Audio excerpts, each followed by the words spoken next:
민주당은 오늘 야 5당과 함께 명태균 특검법을 처리합니다. 명태균과 윤석열, 김건희의 여론조작 부정선거 의혹, 김건희의 공천 개입, 국정농단 의혹을 밝혀내는 것이 명태균 특검의 핵심입니다. 윤석열이 이 같은 범죄 사실을 덮으려고 12.3 내란 사태를 일으켰다는 사실은 비상계엄 선포 이전으로 기억을 되돌려보면 더욱 뚜렷해집니다. 한번 살펴보겠습니다. 작년 10월 31일 윤석열 대통령의 공천 개입을 입증할 육성을 민주당이 공개했습니다.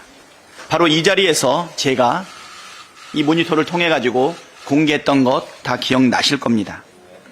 윤석열이 당에서 말이 많네 라고 했던 명태균과의 통화 녹취록이 바로 그것이고 김건희 특검 여론이 불타올랐습니다. 며칠 뒤엔 11월 4일 창원지검은 명태균이 윤석열, 김건희 부부와 주고받은 대화를 고스란히 담은 명태균 수사보고서를 작성했습니다.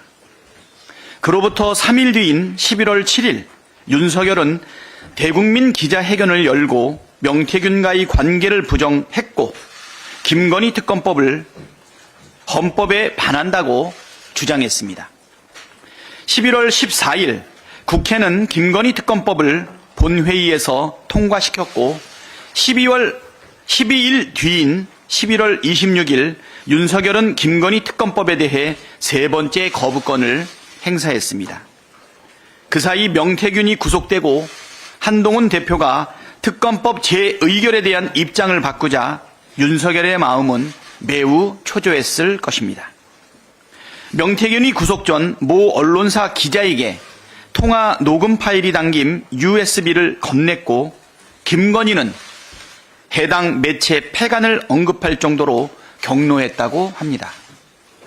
12월 2일 명태균이 자신의 황금폰 공개를 공언하자 다급해진 윤석열은 바로 다음 날인 12월 3일 말도 안 되는 비상계엄을 선포했습니다. 이처럼 명태균 게이트는 12.3 비상계엄의 트리거였고 명태균 특검은 12.3 내란 사태의 원인과 내막을 밝혀낼 열쇠입니다. 윤석열, 김건희 부부가 명태균과 야합해 벌인 중대범죄의 증거들은 이미 차고도 넘칩니다. 명태균 특검은 정쟁이 아니라 나라를 정상화하자는 것입니다. 윤석열이 무너뜨린 공정과 상식을 바로 세우고 민주주의와 헌정 질서를 회복하자는 것입니다. 죄를 지었으면 누구라도 처벌받아야 한다는 것은 상식 중에 상식입니다. 민주당을 비롯한 모든 야당들이 명태균 특검을 찬성하고 있는데 국민의힘만 반대하는 이유는 뭐겠습니까? 여전히 김건희가 V제로이고 국민의힘은 범죄 옹호 집단이라는 뜻 아닙니까? 그렇지 않다면 명태균 특검을 반대할 이유가 없습니다. 국민의힘 의원들 중에 양심이 살아있는 의원이 몇 명이나 되는지 온 국민이 똑똑히 지켜보고 계십니다.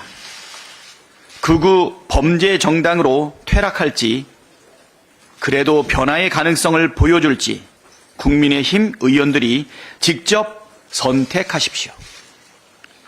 내란 속의 윤석열 파면은 민생 회복과 경제 회생의 길입니다. 헌법과 법률과 상식에 따라 윤석열 파면은 피할 길이 없습니다. 거짓말과 궤변으로 극우 지지자들을 선동할 수 있을지는 몰라도 12월 3일 밤 무장한 채 국회로 쳐들어온 충격적인 장면을 온 국민이 지켜봤다는 사실을 지울 수는 없습니다. 굳이 12.3 비상계엄으로 GDP 6조 3천억 원이 날아갔다는 사실을 언급하지 않더라도 민생 회복과 경제 회생을 위해 파면은 필수적입니다. 윤석열의 복귀는 폭동과 살해가 난무하는 무법천지, 독재국가로 가는 길이고 그런 나라에서 민생과 경제에 대한 어떤 기대를 할 수 있겠습니까? 따라서 윤석열 파면은 나라를 정상화하는 길입니다. 국민의힘은 그동안 내란을 옹호하고 사법부에 대한 폭동을 선동하고 헌법재판소를 흔들며 반국가 세력이나 할 법한 언행을 일삼았습니다. 권영세 비대위원장과 권성동 원내대표는 그동안의 언행에 대해 즉시 사과하고 헌법재판소 결정에 무조건 승복하겠다고 확실하게 밝혀야 합니다. 더 이상 역사의 죄인이 되지 말고 이성을 되찾길 바랍니다. 네, 다음은 진성준 정책위장님의 발언이 있겠습니다. 네, 오늘 오후에 본회의가 열립니다. 명태균 특검법과 함께 서민금융지원법, 자원의 전략촉진법 등 민생 법안이 다수 처리될 예정입니다. 국가기관 전력망 확충법, 또 해상풍력 특별법, 고준위 방사성 폐기물법 등 에너지 3법과 R&D와 통합투자사액 공제 제도의 일모를 연장하는 조세특례 제한법 등 여야가 처리를 함께 약속했던 법안도 오늘 본회의의 문턱을 넘게 됩니다. 내란의 위기를 극복하고 민생을 회복시키기 위한 법안들입니다. 민주당은 최선을 다하겠습니다.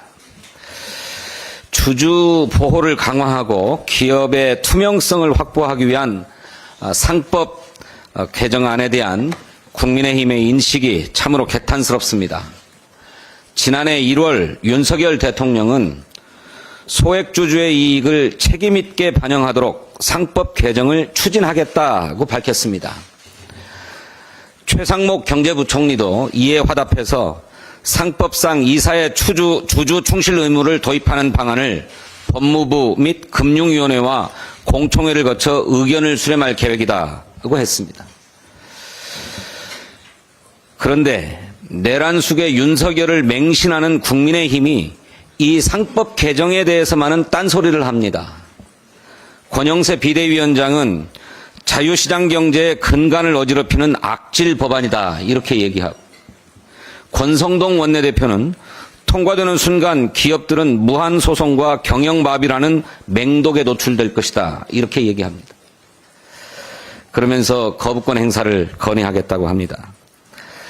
지배주주의 전횡을 목격하면서도 그것을 위해서 자당 1호 당원이 했던 국민과의 약속도 헌신짝 취급하는 작태 어이가 없습니다.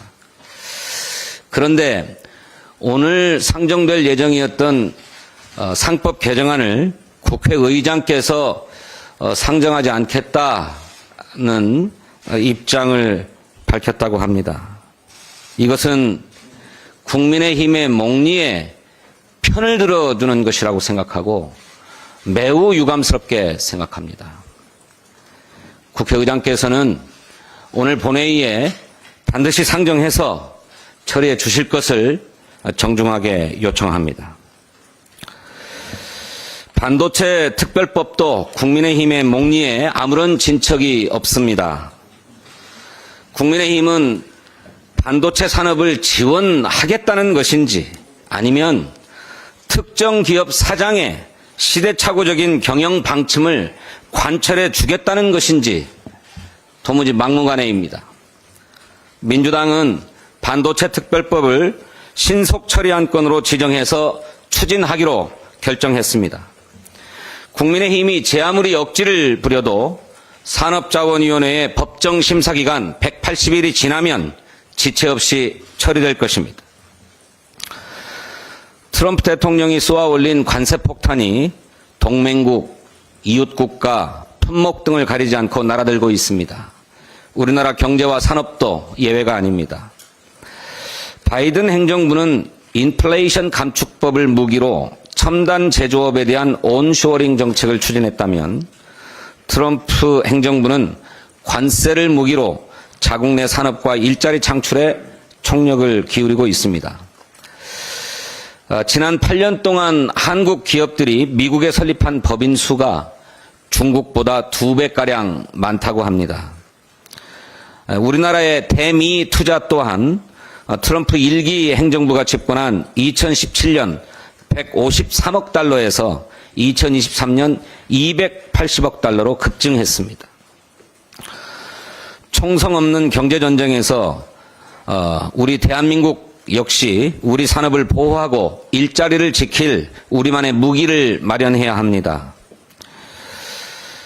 그동안 우리나라의 기업 활동에 대한 세제상의 지원 정책은 주로 연구 개발과 투자에 방점이 찍혀 있었습니다. 투자의 경우 설비 투자를 통한 생산 능력 향상에 초점을 맞췄기 때문에 1968년 도입한 투자세액공제 제도를 근간으로 현재까지 유지되어 왔습니다. 이 제도의 경우 초기 설비 투자 비용이 크고 신규 설비 투자가 지속되어야 생산 효율이 증대되는 산업에는 유리한 측면이 있지만 제품 생산 단계의 비용이 지속적으로 크게 발생하는 산업에는 생산 효율성 제고에 큰 유인책이 되지 못하는 것이 현실입니다. 민주당은 기존의 통합투자세액공제와 별도로 새로이 첨단 제품에 대해서 전략산업 국내 생산 촉진세제를 도입하려고 합니다. 국가 전략산업으로서 국내에서 최종 제조한 제품을 국내 최종 소비자에게 판매하는 경우 국내 생산 판매량에 비례해서 법인세 공제 혜택을 최대 10년 동안 부여하자는 것입니다. 특히 국가 간 경쟁이 격화되고 있는 전략산업을 보호하고 육성하는 차원에서 엄격한 요건 하에서 세액 공제액의 일부를 현금으로 환급하는 방안도 적극 검토하겠습니다. 이를 통해서 전기차, 2차 전지, 그린 철강, 석유화학 등 기초 소재를 비롯해서 재생항공유와 신재생에너지 관련 산업 등 탄소 중립사회에 필수적인 국내 제조업의 산업 경쟁력을 유지하고 제고할 수 있도록 적극 지원할 것입니다. 이미 일본이 지난해부터 산업경쟁력 강화법을 개정해서 전략 분야 국내 생산 촉진세제를 시행하고 있습니다. 우리도 뒤처질 수 없습니다. 윤석열 정부는 지난 3년 동안 변변한 산업정책 하나 제시하지 못한 채 우리 주력 산업을 방치하다시피 했습니다. 한국은행 총재가 이런 것으로는 전혀 대한민국 성장을 기대할 수 없다고 이야기한 것과 같습니다. 트럼프 행정부의 미국 우선주의는 부인할 수 없는 뉴노멀입니다. 비상한 시기인 만큼 기존의 틀을 넘어서는 특단의 대책이 필요합니다. 우리 경제와 산업이 후퇴하느냐 전진하느냐를 결정지을 매우 중요한 시기입니다. 민주당은 현재 통상 경제 위기 속에 우리 주력 산업의 경쟁력을 확보하고 기업들이 걱정 없이 활동할 수 있도록 든든한 토대를 마련하는 데 총력을 다하겠습니다. 감사합니다. 네. 다음은 박성준 원내운영수석님의 발언이 있겠습니다. 특검을 거부하는 자가 범인이다. 지난 2022년 대선 당시 하루에도 수십 번씩 국민의힘이 외쳐대던 말입니다. 하지만 윤석열 정권 내내 국민의힘은 특검법 통과를 막기 위해 혈안이 됐고 지금도 마찬가지 행태를 보이고 있습니다. 당당하면 특검을 받으라며 큰소리치던 사람들이 다 어디로 갔습니까? 윤석열 후보가 여론 조작에 의해 대선 후보가 됐다면 그 자체로 나라를 뒤흔드는 범죄입니다. 국민의 지지를 받던 후보를 낙마시키고 조작된 가짜를 대선 후보로 만든 범죄의 가장 큰 피해자가 국민의힘 아닙니까? 권성동, 권영세 등 국민의힘 주요 인사들이 여론 조작에 개입하지 않았다면 두려워할 일도 없습니다. 무엇이 두려워 명태균 특검법이 본회의에서 통과되기도 전에 거부권 행사를 요청하는 겁니까? 도둑이 재발절해서 난동을 부리는 것 같습니다. 이미 김건희, 윤석열, 명태균 간의 통화는 언론에 다 공개됐습니다. 비선이 선거에 개입하고 불법적인 여론조사를 보고하고 여당의 공천까지 농단했습니다. 모든 것이 불법적이고 대가성 있는 범죄 행위입니다. 진상을 철저히 규명하고 처벌을 해야 다시는 이런 일이 재발하지 않습니다. 명태균과 김건희의 사기 노름으로 만들어진 대통령이 대한민국의 헌정 질서를 파괴하고 경제를 나락으로 떨어뜨렸습니다. 수단과 방법의 옳고 그름을 따지지 않고 범죄와 편법을 넘나들며 오로지 권력만 얻으면 된다는 저급한 수준으로 대통령이 된 자가 바로 윤석열입니다. 정작 대통령이 되고 나서는 하고 싶은 일도 없었고 뭘 해야 할지도 몰랐던 무능하고 한심함 그 자체의 인물이었습니다. 준비도 안 됐고 자격도 없는 자를 대통령으로 만든 것이 국민의힘입니다. 그때 책임 있는 역할을 하던 국민의힘 정치인 중에 사과를 한 사람은 단 한 명도 없습니다. 오히려 내란 수계를 옹호하고 음모론을 퍼뜨리며 헌정질서를 짓밟는 데 앞장서고 있으니 양심 없는 자들입니다. 이런 썩은 사과를 골라내야 국민의힘도 정상적인 정당이 될 수 있습니다. 헌정질서를 파괴하는 자들이 국민의힘을 주도하고 있습니다. 극우 정당은 미래가 없습니다. 국민의힘에 남아있는 양심 세력에게 호소합니다. 명태균 특검법이 통과돼야 국민의힘도 정상화의 길을 걸을 수 있습니다. 이대로 특검을 거부한다면 국민의힘 주변에는 극우의 힘만 남을 것입니다. 오늘 명태균 특검법에 동의하고 정의와 양심의 길을 걸어가길 호소합니다. 김건희, 윤석열이 만든 이 모든 혼란에 마침표를 찍어야 합니다. 네, 다음은 정태호 기획재정위원회 정책조정위원장님의 발언 있겠습니다. 네, 정태호입니다. 지난 25일 한국은행은 올해 경제 성장률 전망을 1.5%로 하향 조정했습니다. 이는 지난해 11월 전망 1.9%에서 0.4%포인트 하락한 수치입니다. 내년 성장률도 1.8%로 전망하고 있습니다. 앞서 한국은행은 2025년 올해 경제 성장률을 2024년 11월 달에는 2.3%, 24년 5월 달에는 2.1%, 그 다음에 8월 달에는 2.1%, 11월 달에는 1.9%로 지속적으로 낮춰왔습니다. 이 같은 성장률 전망 하락은 윤석열 정부의 참담한 경제 성적표를 그대로 보여주는 것입니다. 한국은행은 지난 1월 금통위 경기평가에서 비상계엄 여파로 올해 성장률이 0.2%포인트 하락 영향이 있었다고 평가했습니다. 지난번 기재위 전체회의에서도 한국은행 총재는 이와 같은 사실을 거듭 인정했습니다. 비상계엄이 우리 경제에 치명타를 안긴 것입니다. 이럼에도 불구하고 이렇게 경제를 망쳐놓고도 윤석열은 아무런 일이 없었다고 강변하고 있습니다. 정말 무책임의 극치가 아닌가 생각됩니다. 한국 경제 성장률이 올해와 내년 2년 연속 1%의 저조한 성장률을 기록한다면 관련 통계가 작성된 1953년 이후 초유의 일입니다. 특별한 경제 위기가 없는데도 잠재 성장률에도 못 미치는 1% 성장은 경제 위기로 받아들여야 됩니다. 정부와 국민의힘이 경제 위기를 위기로 인식하지 못하는 것이 더 위기입니다. 탄핵의 결정만이 경제 위기를 극복하기 위한 첫걸음이 될 것입니다. 한국 경제가 장기 저성장률에 빠지지 않도록 성장률을 끌어올리기 위해서는 두 가지 측면에서 긴급 대책이 필요합니다. 우선은 내수 회복을 위한 긴급 처방입니다. 자멸적인 긴축 재정에서 벗어나서 경기 대응적으로 재정을 운영해야 됩니다. 소비, 투자, 수출 어느 곳에도 희망적인 전망을 찾아볼 수가 없습니다. 내수 경기 회복과 경제 성장을 위해 민주당이 제안한 추경을 신속하게 편성 집행해야 합니다.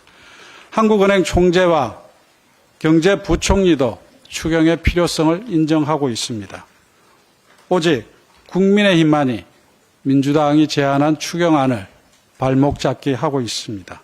추경을 통해 경기 회복의 모멘텀을 마련해야 합니다. 두 번째로 한국 첨단 산업의 수출 경쟁력이 추월당하고 있습니다. 경쟁력을 확보하고 격차를 벌리기 위해서는 골든타임을 놓쳐서는 안 됩니다. 오늘 열리는 본회의에서 반도체 기업의 투자세 공제를 확대하는 조특법 개정안이 통과될 예정입니다. 그러나 반도체 특별법은 여야가 대부분 합의를 해놓고도 아직 통과되지 못하고 있습니다. 서로 이견이 있는 것은 계속 논의하되 합의가 된 것은 우선 빨리 통과시켜야 합니다. 국민의힘은 야당의 제안을 사사건건 발목 잡기만 할 것이 아니라 대안을 가지고 책임 있는 모습을 보여야 합니다. 상속세 일괄공제, 배우자 공제를 현실화하는 상속세법 개정안과 관련해서 논란이 있습니다. 기재위에서 작년 말 이미 공감대가 형성됐고 언제든지 법안을 통과시킬 수 있는 여건이 마련되어 있습니다. 현재 기재위 위원장과 조세 소위위원장은 국민의힘 송원석 의원과 박수영 의원입니다. 바로 국민의힘이 회의를 소집하면 처리될 수 있는 사안입니다. 그러나 그들은 야당 탓만 하고 있습니다. 기재위에서 지금 국민의힘은 태업 상태라고 할 수 있습니다. 민주당은 지난 25일 전체 회의 개최를 요구했지만 국민의힘 송원석 위원장은 소집하지 않았습니다. 그래서 저는 국회법에 따라 매달 둘째, 넷째 화요일 날 전체 회의를, 첫째, 셋째 목요일에는 소위 정례화를 요구하고 있습니다. 그러나 지금까지 답이 없습니다. 국민의힘의 각성을 촉구합니다. 이상입니다. 네. 다음은 우리 강준현 정무위원회 정책조정위원장님의 발언이 있겠습니다. 국민의힘이 상법 개정안에 대해 제2요구권 행사를 예고했습니다. 본회의 표결도 이루어지지 않은 상황에서 거부권을 운운한 것은 그들이 소액 주주의 권리 보호에는 관심이 없고 오로지 기득권 세력의 이익만 대변하고 있음을 보여주는 명백한 증거입니다. 이번 상법 개정안의 핵심은 이사의 충실 의무 대상을 주주로 확대하여 대주주와 경영진이 소액 주주의 권리를 침해하지 못하도록 하는 것입니다. 주식시장의 투명성을 강화하고 기업 경영진이 주주의 이익을 고려한 의사결정을 하도록 하는 것은 주식시장 선진화의 필수 조건입니다. 이는 단순한 야당의 입법이 아니라 대한민국 자본시장이 기울어진 운동장에서 벗어나 공정한 경쟁의 장을 마련하기 위한 최소한의 조치입니다. 더욱 황당한 것은 윤석열 대통령과 국민의힘 지도부, 정부 인사들이 과거에는 상법 개정의 필요성을 인정해왔다는 점입니다. 보시는 바와 같이 지난해 1월 2일 윤석열 대통령은 한국거래소에서 열린 증권 파생상품시장 개장식에서 이사회가 의사결정 과정에서 소액주주 이익을 책임있게 반영할 수 있도록 하는 상법 개정을 추진하겠다고 발언한 바 있습니다. 최상목 대통령 권한대행 또한 충실 의무 확대에 대한 논의가 필요하다고 말했으며 이복현 금융감독원장 역시 배임죄 개편과 함께 상법 개정을 검토해야 한다. 또 한동훈 전 국민의힘 대표는 법무부 장관 시절 획기적인 법안이라며 추켜 세웠습니다.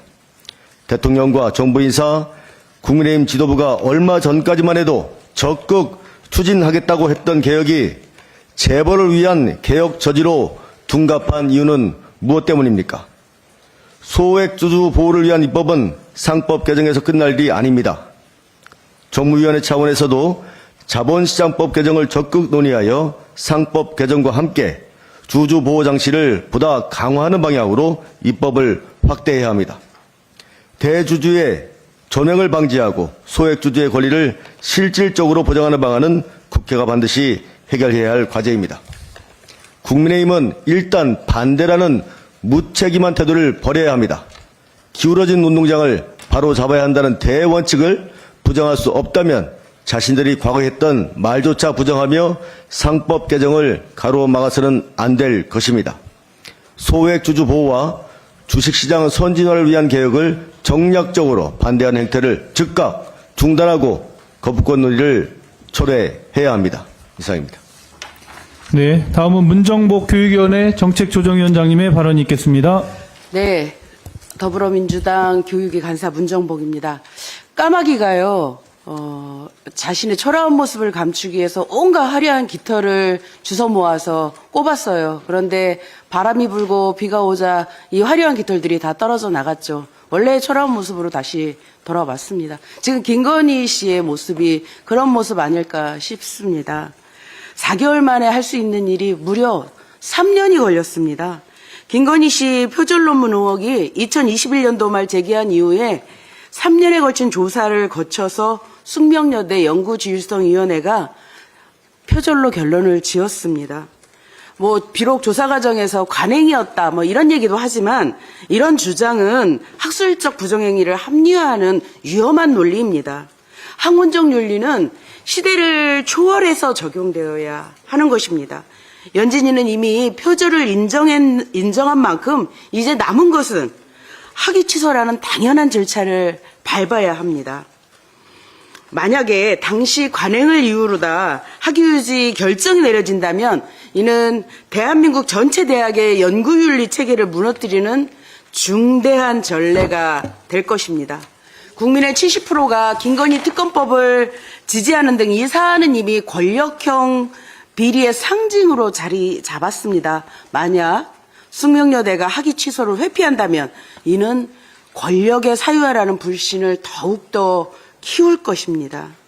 더불어민주당은 학위 취소가 지연되거나 축소될 경우 국회 차원의 특별한 조사와 법적 대응을 포함한 모든 수단을 동원할 것입니다. 이는 단순한 정치 공방이 아닌 교육정의 실현을 위한 필수 조치입니다. 숙명여대의 학위 취소 결정은 김건희 씨의 국민대 박사학위 무료화로 이어져야 합니다. 이 국민들은 이미 석사학위 취소 시 박사학위도 취소를 검토하겠다라는 입장을 밝힌 바 있으며 이제 약속을 실행에 옮길 때입니다. 박사학위 역시 표절 의혹에서 자유롭지 않은 만큼 국민대 역시 자체적인 재조사에 나서야 할 겁니다. 숙명여대는 학문의 신뢰를 지키는 학교라는 자부심을 되찾을 수 있는 마지막 기회입니다. 연진이와 교육대학위원회는 학위 취소를 결정함으로써 오로지 진실만을 추구하는 학문 공동체의 본분을 증명해야 합니다. 만약 이 기회를 놓친다면 숙명여대는 물론 대한민국 전체 대학의 명예가 추락할 것입니다. 더불어민주당은 학문적 부정을 방관하지 않을 것이며 국민과 함께 끝까지 진실을 쫓을 것임을 엄숙히 선언합니다. 이상입니다. 네, 그럼 이상으로 제31차 정책조정회의를 모두 마치겠습니다. 감사합니다.